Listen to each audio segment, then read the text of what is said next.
Continuamos entonces hoy en el capítulo 27 para terminar el capítulo 28, desde el versículo 32, crucifixión y muerte de Jesús. Sean cada uno de ustedes bienvenidos a este estudio bíblico, el libro de Mateo, capítulo finalmente 28. Vamos a continuar también en el 27 del 32 en adelante. Aleluya, verso por verso. Vamos a ver la crucifixión, la entrega de nuestro Señor Jesucristo y su encomienda que nos dio, aleluya, después de enseñarnos todas estas cosas. Amén. Leemos la palabra en el nombre del Padre, del Hijo y del Espíritu Santo. Amén. Amén. Versículo 32 dice: cuando salían, hallaron a un hombre de Cirene que se llamaba Simón. A este obligaron a que llevara la cruz. Aleluya. Este hombre, dice la Biblia, que venía del campo mientras Jesús iba, aleluya, después de haber sido flagelado, después que se burlaron de él, después que lo escarnecieron, aleluya, dice la Biblia que le pusieron la cruz, un madero a su espalda para que la llevara un camino largo. Yo estuve en Israel desde la ciudad, aleluya, de Jerusalén hacia afuera. Aleluya, dice la escritura que lo crucificaron fuera de la ciudad en un lugar llamado Gólgota. Yo vi ese lugar que se llama el Gólgota, es una montaña, un monte donde se ve como una carabela, eso quiere decir Gólgota, una carabela. Y allí lo crucificaron. Y este hombre, aleluya, dice que fue obligado por los soldados romanos para que cargara la cruz. Usualmente un hombre cuando era crucificado tenía que llevar su propia cruz hacia el lugar donde iba a ser crucificado. Por eso es que el Señor dice y le habla a los discípulos: el que quiere seguirme a mí tiene que cargar su cruz todos los días si quiere ser mi discípulo. Eso les dejó dicho a los discípulos, que uno que lleva la cruz es uno que va a morir. Es uno que allí tú vas, el Señor iba rodeado de soldados y él no podía hacer lo que él quería. Él iba directo a morir en ese lugar. Un discípulo de Cristo es uno que está muerto a sus deseos, a sus pasiones. Aleluya, que sigue al Maestro no para hacer su voluntad, sino para hacer la voluntad de su Señor. Entonces, este hombre aquí lo obligan a llevar la cruz porque ya Jesús tenía tantos golpes, lo habían flagelado de tal manera, le habían dado latigazos, no había dormido, estaba muy agotado, muy cansado, había derramado mucha sangre y ya veían que él no podía llevar la cruz. Por eso llaman a este hombre. Y esto muchas veces se coge en prédicas para simbolizar y dar a entender a la iglesia de que llevando la cruz, básicamente muchas veces nos vamos a cansar siguiendo el camino de Cristo. Muchas veces, aleluya, vamos a tener tropiezos y Dios va a enviar una persona, aleluya, dice de Cirene, y le llaman el Cireneo, han hecho canciones de esto, donde te van a ayudar, donde el Señor va a enviar a alguien que te ayude a cargar la cruz, porque es pesada. Amén. Y dice el versículo 33: y cuando llegaron a un lugar llamado Gólgota, que significa lugar de la calavera, le dieron a beber vinagre mezclado con hiel, pero después de haberlo probado no quiso beberlo. Aleluya. Dice la Biblia entonces que el Señor lo llevaron a este lugar. Hemos visto las películas, cómo fue que el Señor tuvo que caminar hasta allá, y lo crucificaron en ese lugar donde lo tendieron, lo pusieron en un madero, con clavos en las manos, con clavos en los pies. Aleluya. Y allí crucificado, después que él estuvo crucificado, en ese momento él pidió agua. Era una señal de que él había perdido mucha sangre. Si usted se da cuenta o le ha pasado, una persona que pierde mucha sangre, el cuerpo por naturaleza te pide a beber agua, porque la sangre es líquida, y al cuerpo sentir que hay una deficiencia de sangre, entonces tú tienes mucha sed. Hay personas que en su lecho de muerte, perdiendo mucha sangre, piden agua, dicen que tienen mucha sed. Te da la necesidad de tomar. Y el Señor había perdido tanta sangre, y eso es importante verlo, porque hay muchas personas que dicen que Jesús fue a la cruz, ¿verdad? Y que tal vez Él, pues, fue que lo amarraron, no fue que le clavaron los clavos, y tal vez Él se bajó de allí, los discípulos lo escondieron, se lo llevaron, luego Él sanó y vivió. Pero aquí da señales específicas de que Él había perdido tanta sangre, y por eso Él pide ser, y en vez de darle agua, le dan, aleluya, vinagre a beber, y después que lo probó, dice la Biblia, que no lo quiso. Aún en su lecho de muerte, aún en esa agonía, pidiendo él agua para beber, le dieron hiel, amargura, simbólicos, aleluya, de la amargura, del pecado, lo que es el pecado, la maldad que él cargaba, y que ni aún un poquito de agua, aleluya, podía beber.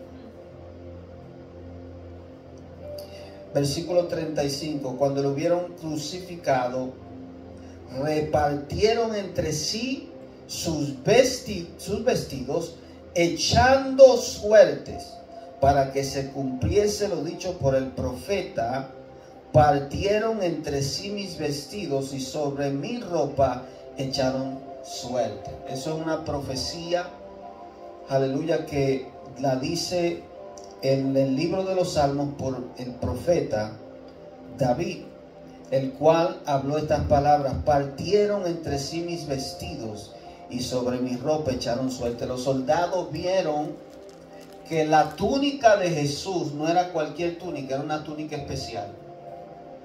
Y ellos, al desnudarlo, esa es otra cosa que por eso dice aquí, muchas veces en las películas presentan a Jesús con algo en su parte, para no poner gráficamente lo que sucedió, pero las escrituras dicen que él fue desnudado.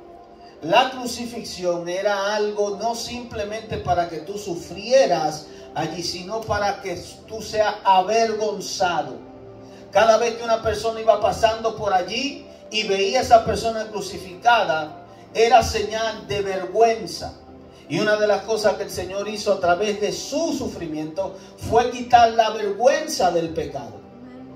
Dice la Biblia que Adán y Eva se escondieron del Padre porque tenían vergüenza de que habían desobedecido el mandamiento, y tuvieron miedo y se escondieron. Ahora Jesús viene y toma sobre sí la vergüenza del pecado, para que tú y yo entonces podamos venir al Padre sin vergüenza, sin, aleluya, ningún impedimento. Entonces al Señor, los soldados allí le quitan la túnica, la tiran en el suelo y tiraron suerte sobre ella, a ver a quién de los soldados le quedaba. Y esto fue una profecía dicha cientos o miles de años atrás. La vida de Cristo fue profetizada, fue predicha, detalle por detalle, lo que iba a suceder, para que no hubiera en nosotros duda de que Dios fue que ordenó todas estas cosas. Y sentados le guardaban allí. Y fíjese que dice, sentados le guardaban. ¿Quién? Los soldados. Los soldados romanos, cuando recibían una orden, tenían que llevarla, y cuando no la cumplían, al cabo, al pie de la letra, aún recibían la muerte. Si ellos, Poncio Pilato le dijo, llévenlo y crucifíquenlo, y asegúrense de que él muera, y él se escapaba o no moría, a esos soldados los mataron. Por eso aquí dice específicamente, tú dices, ¿por qué? ¿Cuál es la necesidad de detallar de que lo estaban cuidando? Porque mucha gente quiere descartar la crucifixión. Mucha gente ha querido decir que él no fue crucificado, que él no murió por los pecados de la humanidad, que el cuerpo de él, cuando lo pusieron en la tumba, sus discípulos se lo llevaron. Entonces aquí da detalles de que allí había soldados que estaban asegurándose de que él había verdaderamente sido crucificado, y de que estaban esperando que él muriera completamente, para luego dar el reporte de que él sí fue crucificado. Y pusieron sobre su cabeza su causa escrita: este es Jesús, el Rey de los judíos. Aunque Pilato y los romanos no necesariamente creían o entendían que él era el rey, por lo que decían, por lo que la gente decía, Pilato mismo mandó a poner esta escritura. Dios administrando todas estas cosas para dar a entender: este verdaderamente era el rey de los judíos, y los judíos, su propio pueblo, lo rechazó. Entonces crucificaron con él a dos ladrones, uno a la derecha y otro a la izquierda. Y los que pasaban le injuriaban meneando la cabeza y diciendo: tú que derribas el templo y en 3 días lo edificas, sálvate a ti mismo si eres el Hijo de Dios. Desciende de la cruz.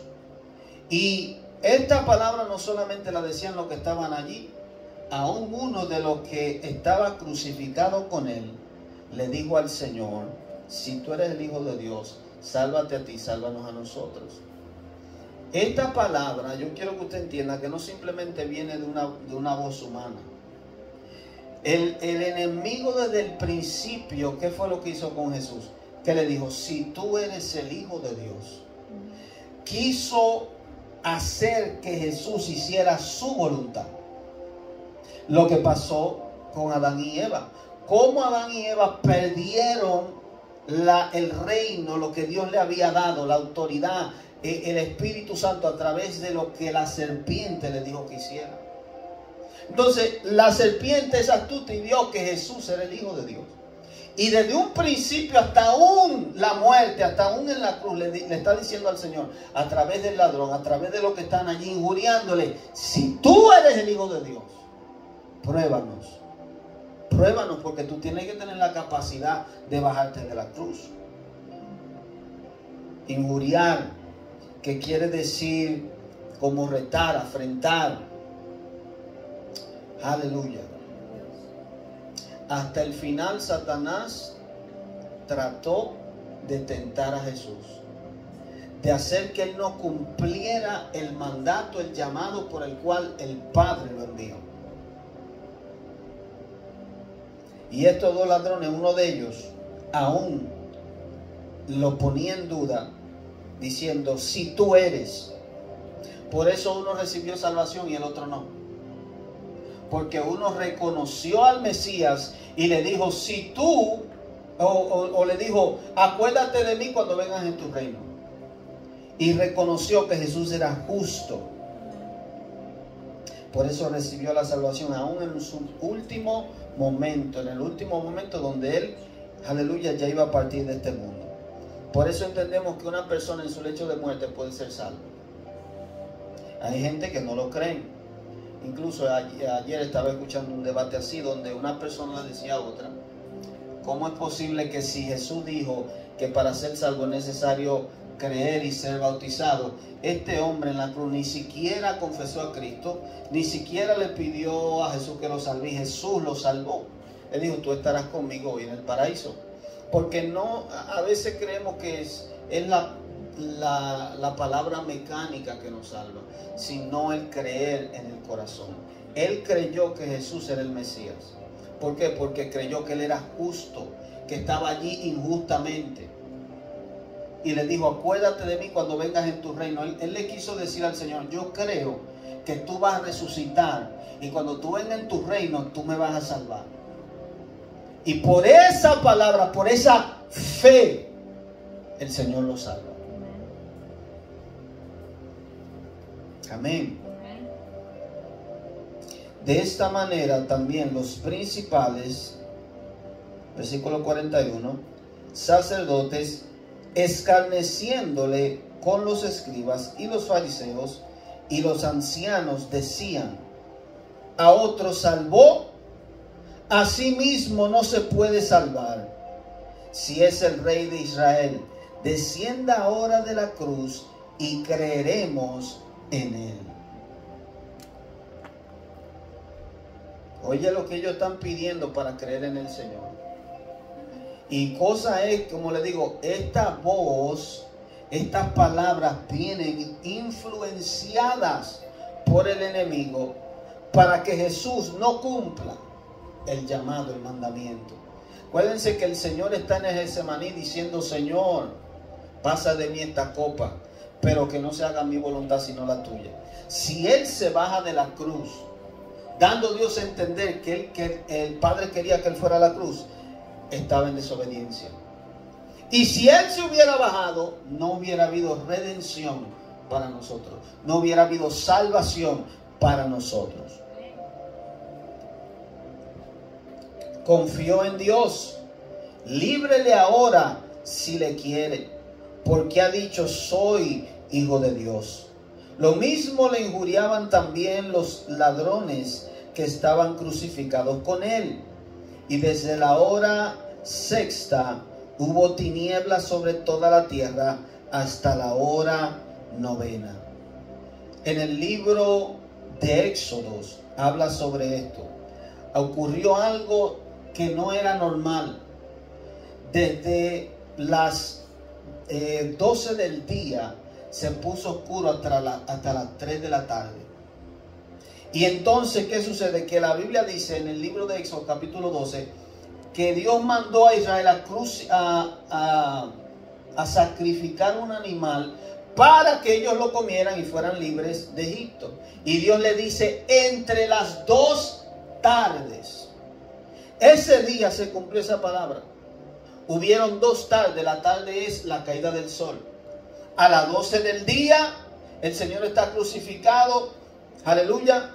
A las 12 del día se convierte todo oscuro por 3 horas. Y a las 3 de la tarde sube el sol otra vez. Jesús muere. Y luego a las 6 de la tarde otra vez el sol baja. Y allí se cumplió que Él murió entre las 2 tardes. Muchas personas creen que fue un eclipse. Lo más probable fue un eclipse que sucedió donde hubo oscuridad todo ese tiempo. Aleluya.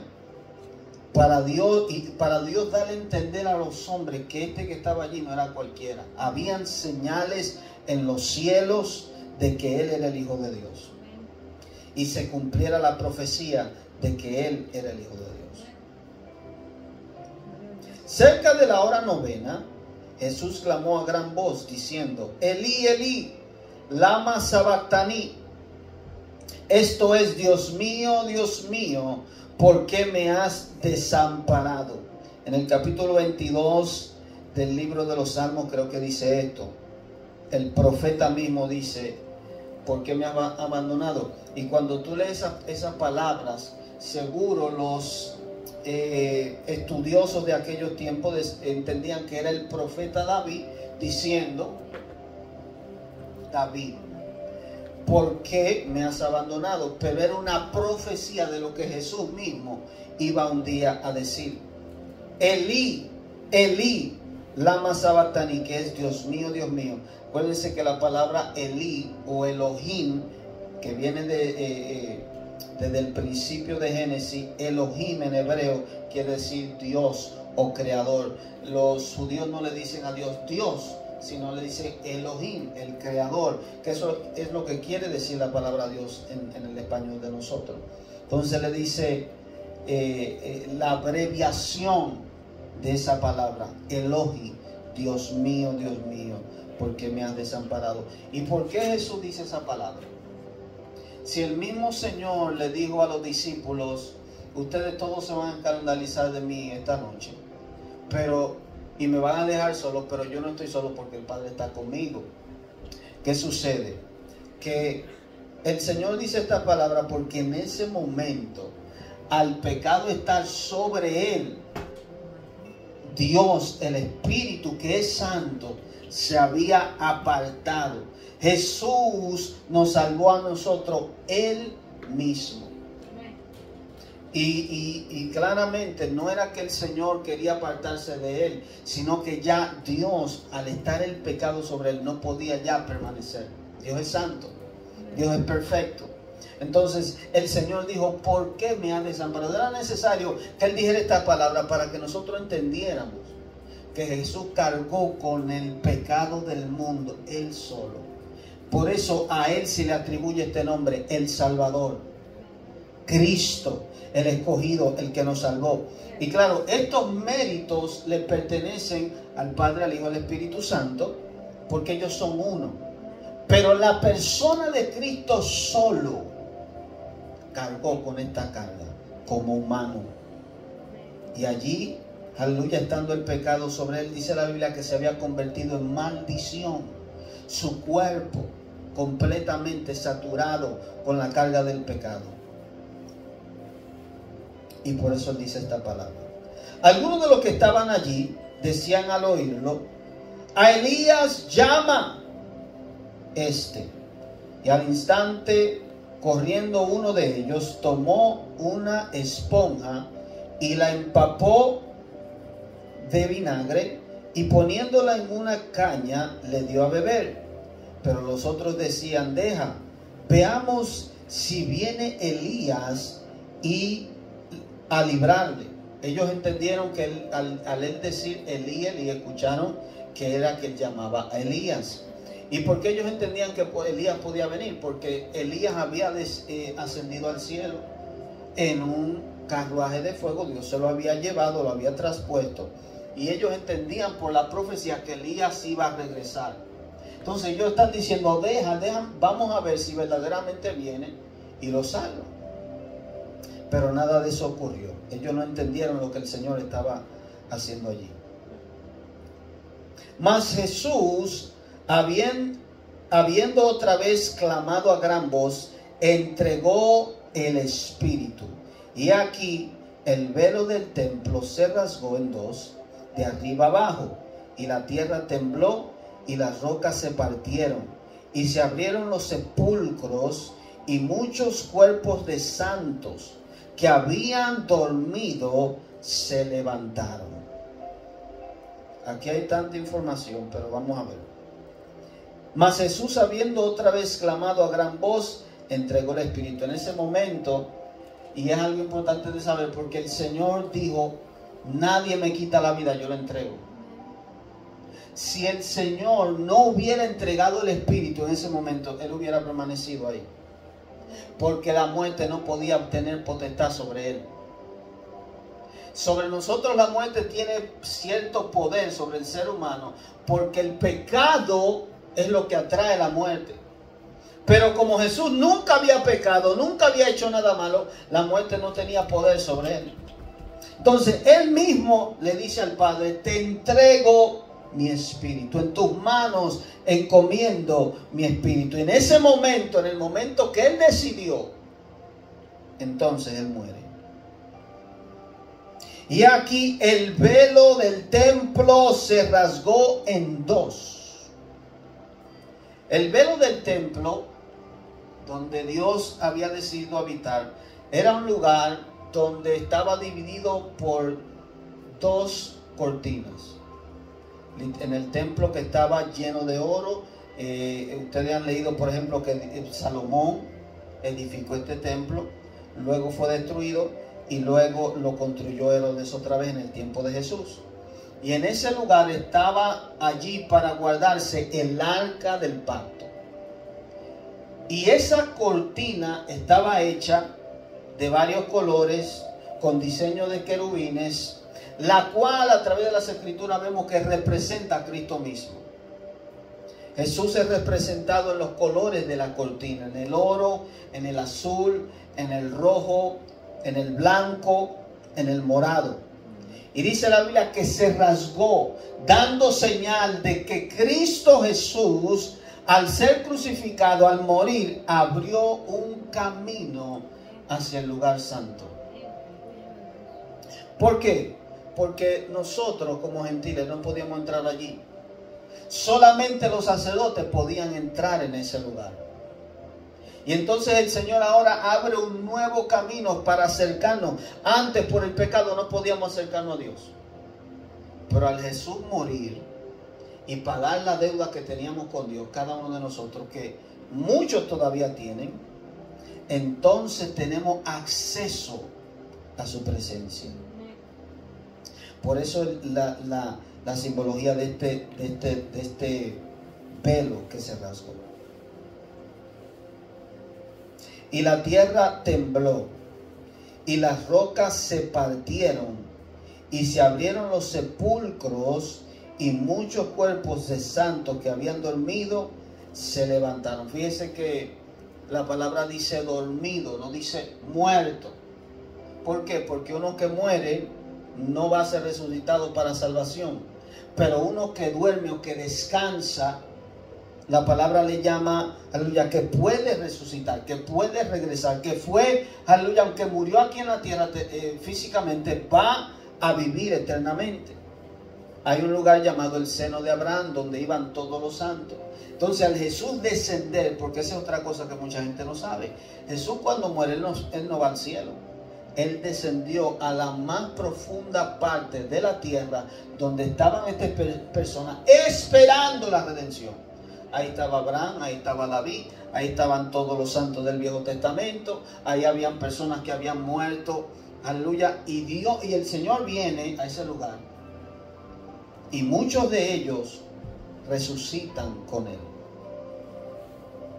Por eso dice, muchos de los sepulcros de santos que habían muerto o dormido antes, también se levantaron. Versículo 54 dice, el centurión y los que estaban con él, guardando a Jesús, visto el terremoto y las cosas que habían sido hechas, temieron en gran manera y dijeron, verdaderamente este era Hijo de Dios. Oigan, los judíos no creyeron en él, pero estos hombres, al ver las señales, los judíos estaban ahí también. Y estos hombres que son gentiles, que no creen en el Mesías, que no creen en Dios, tuvieron que decir, porque vieron estas señales, un terremoto, el cielo se oscureció, las piedras se partieron, el velo se rasgó. Señales que dio Dios para que creyeran que era el Hijo de Dios. Y los judíos que estaban supuestos a creer, no creyeron.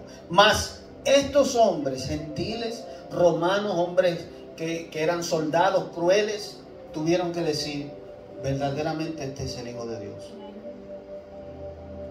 Dando Dios testimonio a través de las señales y de los hombres de que Jesús nunca pecó, nunca hizo nada malo, que era verdaderamente el Hijo de Dios en quien nosotros debíamos creer. Y esto lo escribe un hombre que fue testigo de todas estas cosas.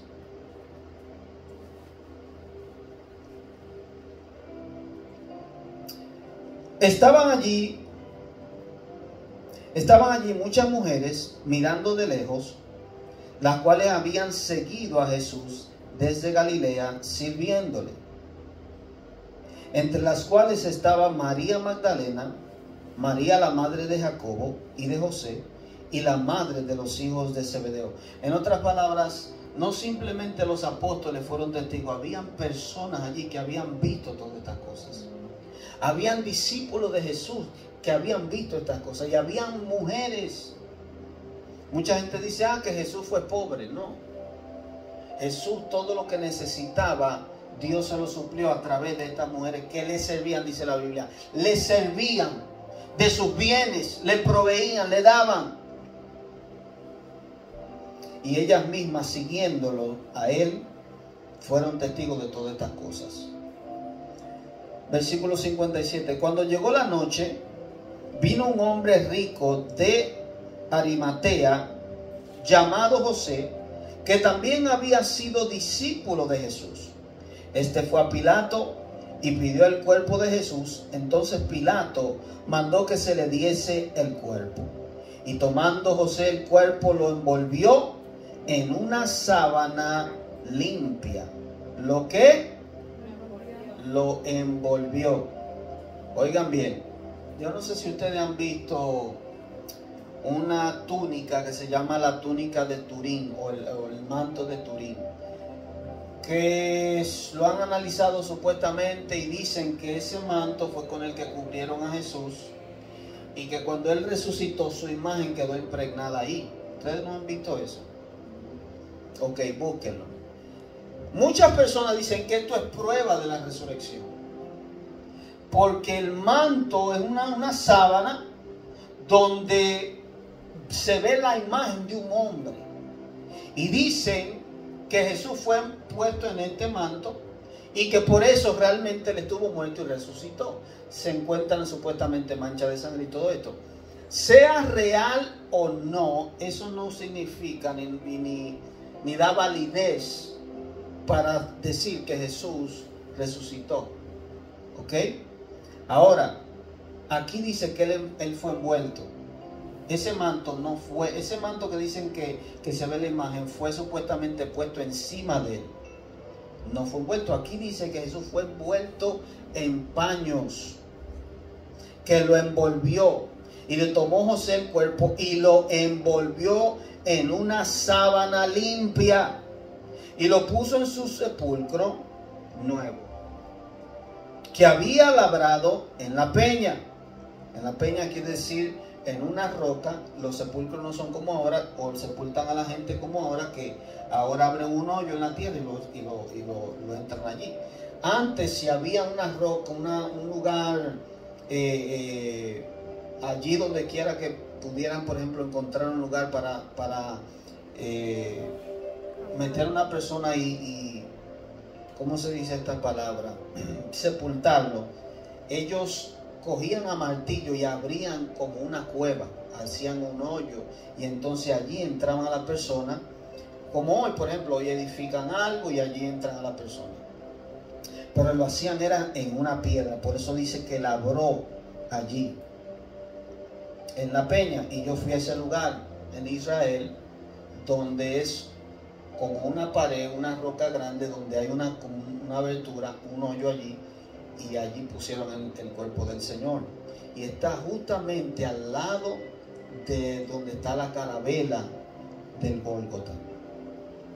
Dice el versículo 60, y lo puso en su sepulcro nuevo que había labrado en la peña, y después de hacer rodar una gran piedra a la entrada del sepulcro, se fue.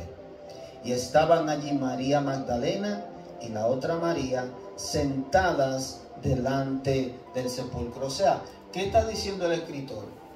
Nosotros vimos, estas mujeres vieron cuando Jesús fue crucificado. Ellos lo vieron morir. Ellos vieron cómo tomaron el cuerpo de Jesús y lo envolvieron en una sábana y lo pusieron en una cueva. Y cerraron la cueva con una piedra grande, y ellas estaban allí viendo esto. Estos hombres son testigos oculares. En ese tiempo no había cámara. En ese tiempo no había forma de grabar nada. Ellos escribieron lo que vieron.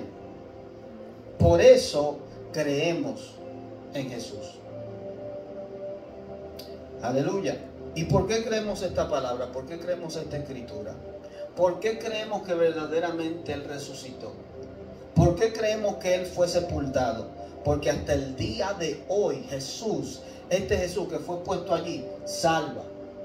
Él liberta, Él sana enfermedades, Él libra de la muerte. Muchas personas lo han visto en sueños, lo han visto en visión. Nosotros hemos sido testigos de que Dios verdaderamente es real, y que estas personas que vieron a Jesús están hablando la verdad. La guardia en la tumba. Al día siguiente, que es después de la preparación de la reunión, se reunieron los principales sacerdotes y los fariseos ante Pilato, diciendo: Señor, nos acordamos que aquel engañador dijo, viviendo aún, después de 3 días resucitaré. Manda pues que se asegure el sepulcro hasta el 3er día, no sea que vengan sus discípulos de noche y lo hurten y digan al pueblo: resucitó de entre los muertos. Y será el postrer error peor que el primero. Y Pilato les dijo: ahí tienen una guardia, id asegurarlo como sabéis. Entonces ellos fueron y aseguraron el sepulcro, sellando la piedra y poniendo la guardia. ¿Por qué está escrito esto aquí? Porque es necesario. Como les digo, si Jesucristo no resucitó, si Jesucristo no está vivo, si Jesucristo fue simplemente una historia y un mito, nuestra fe no sirve de nada.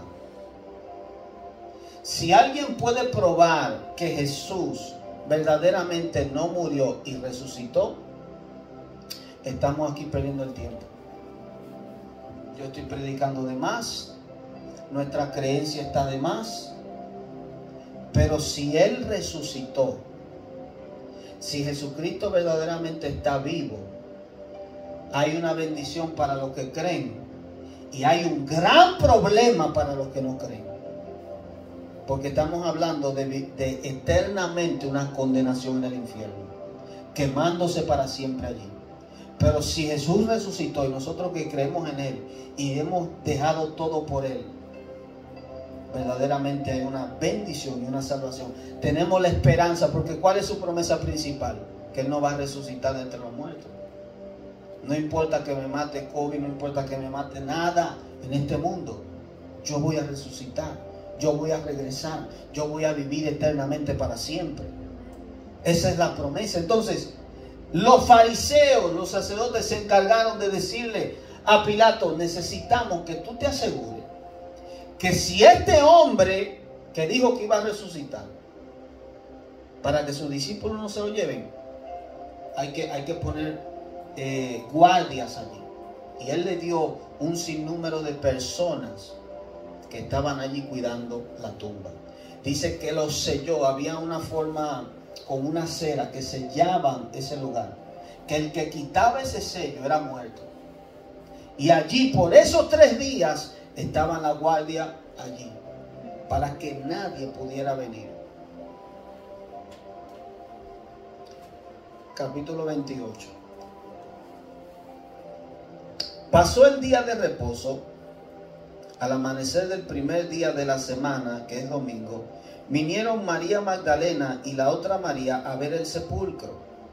Y hubo un gran terremoto, porque un ángel del Señor descendió del cielo y llegando removió la piedra y se sentó sobre ella. Su aspecto era como un relámpago y su vestido blanco como la nieve. Y de miedo de los guardas, temblaron y se quedaron como muertos. Mas el ángel respondiendo dijo a las mujeres: no temáis vosotras, porque yo sé que buscáis a Jesús, el que fue crucificado. No está aquí, pues ha resucitado, como dijo. Venid, ved el lugar donde fue puesto el Señor. E id pronto y decid a sus discípulos que ha resucitado de los muertos. Y he aquí va delante de vosotros a Galilea. Allí le veréis. He aquí, os lo he dicho. Oye, un ángel Dios envió del cielo. Se sabía que para poder quitar la piedra, removerla, un grupo de discípulos simples no podía venir a hacerlo. Allí habían guardias, soldados entrenados, experimentados en guerra, y los judíos, aleluya, no podían hacerle frente a este grupo de hombres. Pero Dios envía un ángel del cielo y remueve la piedra. Y dice la Biblia que empezaron estos hombres a temblar. Estos hombres, estos soldados vieron el ángel. Y las mujeres también vieron el ángel. Y el ángel mismo le dice: Él no está aquí, Él ha resucitado, Él está vivo, como Él había dicho, como Él había prometido. Y va delante de vosotros a Galilea. Esa es la aseguranza de nuestra salvación. Esa es la aseguranza. El que cree que Jesús es el Hijo de Dios y que Él resucitó de entre los muertos, esa persona es salva. Esa persona tiene garantía de la vida eterna. Todo ser humano le tiene miedo a la muerte, no importa quién. Hay gente que dice, yo no le tengo miedo a la muerte, porque ignora lo que viene después. Simplemente porque es ignorante a lo que le espera, a un juicio donde Dios le va a decir, le va a pedir cuenta de toda su vida, cada palabra que habló, cada cosa que hizo, buena o mala. Entonces, toda persona le tiene miedo a la muerte. Jesús venció la muerte, y estos hombres que estaban allí, aleluya, le tuvieron temor a este ángel que descendió, quedaron allí como muertos y se dieron cuenta que Jesús había resucitado. Entonces ellas, saliendo del sepulcro con temor y gran gozo, fueron corriendo a dar las nuevas a sus discípulos. Y mientras iban a dar las nuevas a los discípulos, aquí Jesús les salió al encuentro diciendo, salve. Y ellas acercándose, abrazaron sus pies y le adoraron. Entonces Jesús les dijo, no temáis, id, dad las nuevas a mis hermanos, para que vayan a Galilea y allí me verán. Wow, Dios mío. Imagínate, después de perder la esperanza, los discípulos habían perdido la esperanza de que su maestro, su salvador, había muerto. La esperanza de que ellos iban a tener un reino como ellos lo esperaban. Y ahora estas mujeres que van a preparar el cuerpo del Señor con especias para que así preservarlo. Entonces ven el ángel, pero después ven al Señor vivo. Y en este tiempo, y el Señor lo hizo de una manera inteligente, porque en este tiempo el testimonio de una mujer no era válido. El testimonio de una mujer no era creíble. Y el Señor honra a las mujeres y se le aparece primeramente a ellas, para que ellas entonces le den las buenas nuevas a los discípulos, los cuales ni aún los discípulos le creyeron. Los discípulos le dijeron a las mujeres que estaban locas. Y eso da testimonio de que no fue algo orquestado por los discípulos, porque esa es una de las cosas que también dicen. Los discípulos se robaron el cuerpo, los discípulos empezaron a predicar que Él resucitó y que es una mentira. Pero ellos mismos creían que Él había resucitado. Ni aún a las personas que lo vieron vivo le creían. Tuvo el mismo Jesús que aparecérsele a ellos para que ellos creyeran. Entonces, ¿qué pasa? Que Jesús tuvo misericordia de ellos, porque oiga bien, hoy en día Jesús no se le anda apareciendo a la gente. Hoy en día nosotros predicamos esta palabra y le decimos al mundo, Jesús está vivo, Jesús es real, Jesús viene. Y así como las mujeres no le creyeron, a pesar de que ellas fueron testigos, ellas lo vieron morir, ellas lo vieron vivir, ellas lo vieron también ser sepultado y lo vieron resucitado. Y aún los discípulos, los más cercanos a Él, no le creyeron.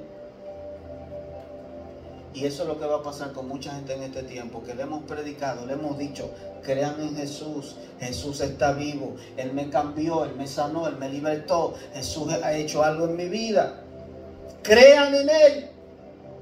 Y muchas personas van a perecer porque no creyeron en Jesús. Pero el Señor hizo esto para testimonio a los que habían de venir, que somos nosotros.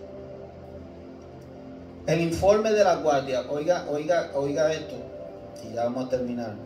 Mientras ellas iban, he aquí, unos de la guardia fueron a la ciudad y dieron aviso a los principales sacerdotes de todas las cosas que habían acontecido. Y reunidos con los ancianos y habido consejo, dieron mucho dinero a los soldados, diciendo, decid vosotros, sus discípulos vinieron de noche y lo hurtaron, estando nosotros dormidos. Y si esto lo oyere el gobernador, nosotros le persuadiremos y os pondremos a salvo. Y ellos tomaron el dinero, hicieron como se les había instruido. Este dicho se ha divulgado entre los judíos hasta el día de hoy. ¿Por qué ellos le dicen, si el gobernador se da cuenta de que esto fue así, que ustedes se quedaron dormidos supuestamente y los discípulos se llevaron el cuerpo, ¿qué sucede? Que el gobernador los iba a llevar a todos a la muerte, porque era inconcebible que si te daban la orden de guardar ese cuerpo y venía un grupo de personas y se lo llevaba, era un castigo que le venía a esos hombres. Entonces, por eso los sacerdotes, oye, qué maldad y qué cosa tan tremenda estos hombres tenían en contra de Jesús. Que ellos diciéndole, vimos el ángel que abrió el sepulcro y nosotros no pudimos hacer nada. Con nuestra fuerza no pudimos hacer nada. Y vimos que el ángel removió la piedra. Vimos que él dijo que Jesús había resucitado. Y estos hombres dijeron, digan que los discípulos vinieron de noche y se lo llevaron. Aunque ellos vieron milagros, ellos no querían creer en Jesús. Hay gente que tú le muestras milagros y señales y pruebas de que Jesús está vivo, y por su maldad deciden no creer. Eso sucedió con los ancianos. Así que no te sorprendas si hay personas que ven a un paralítico caminar, o ven una persona que dice, Dios, yo tenía sida, yo tenía cáncer, y el predicador me puso la mano y Dios me sanó. Y esa persona sigue como si nada, viviendo su vida como le da la gana. Porque hay una decisión que tú puedes tomar o no.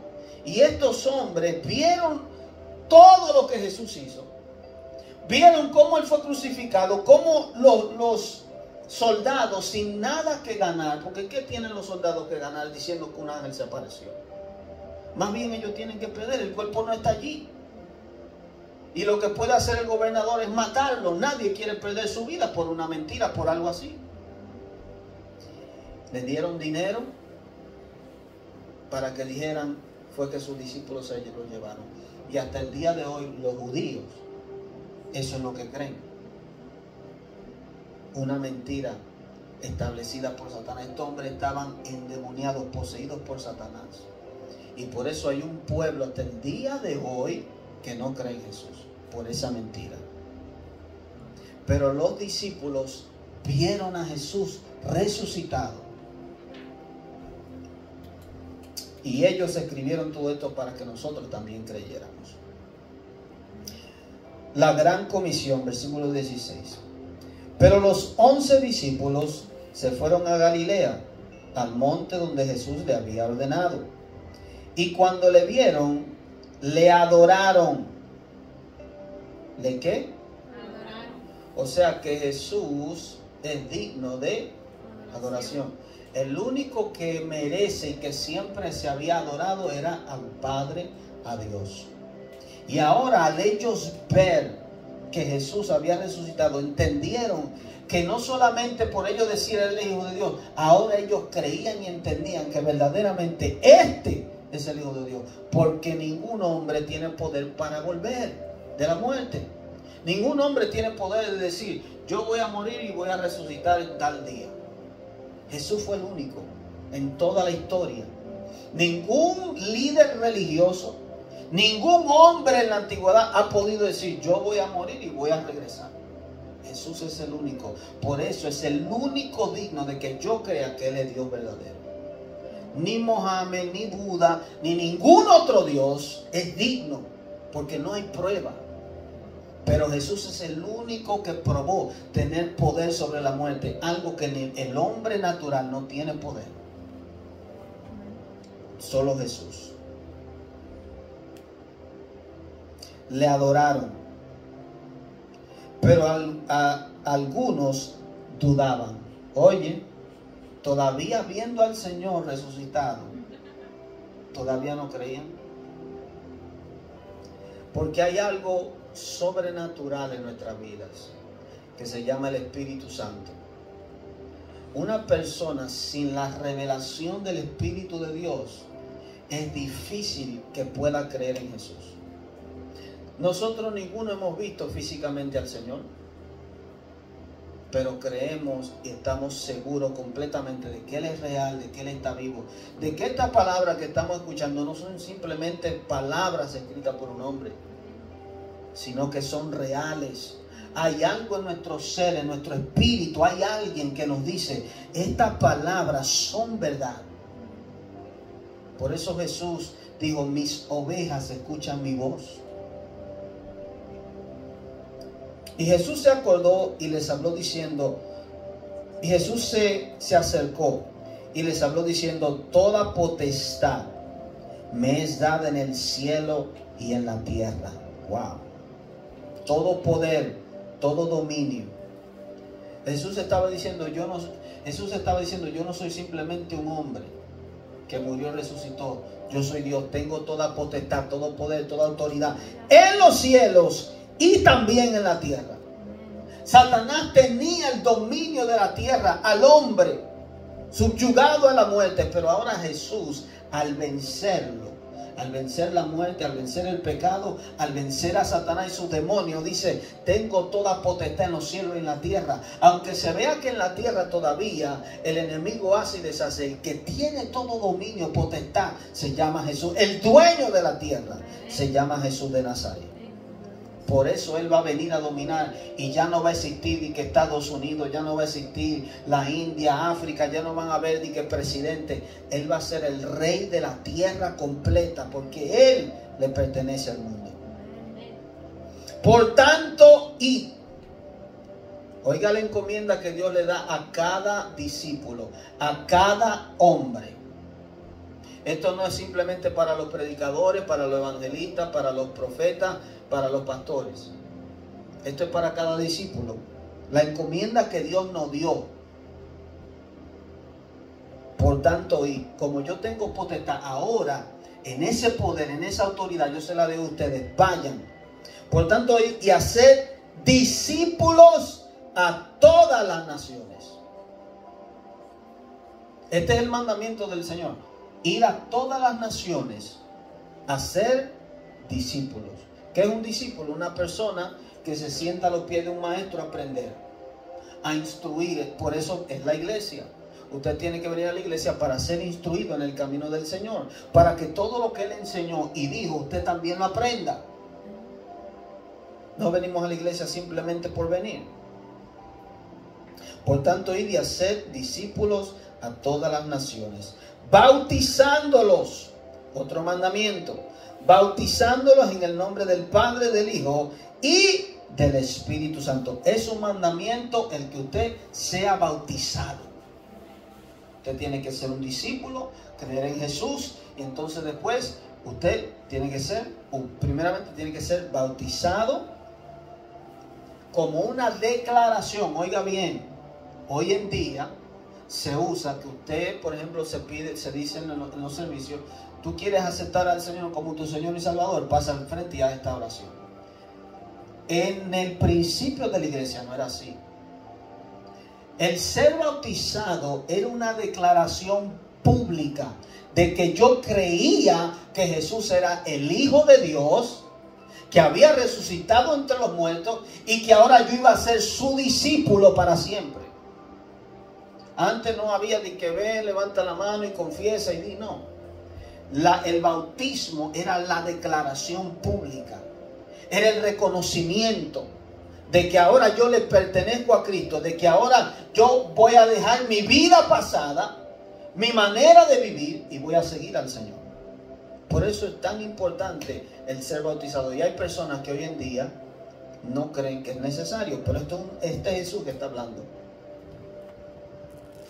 Y dice, enseñándoles que guarden todas las cosas que os he mandado.